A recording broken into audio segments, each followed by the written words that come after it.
Hey everyone, welcome back to the channel. In today's video, I'm going to show you how to fix Amazon audio problem. How to fix audio issues on Amazon Prime Video. So let's start the video. First of all, head over to your settings app, and once you are here, tap on this app management and then simply go for this app list. Now you have to search here Amazon Prime Video.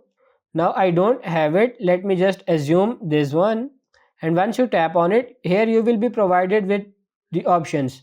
So now you can see these options: force stop or uninstall. Now tap on this force stop. On iPhone you have to tap on offload app and then simply tap on this OK. What this does is it fixes and bugs, and if there are any cache or glitches present in the Prime Video app, this will fix it.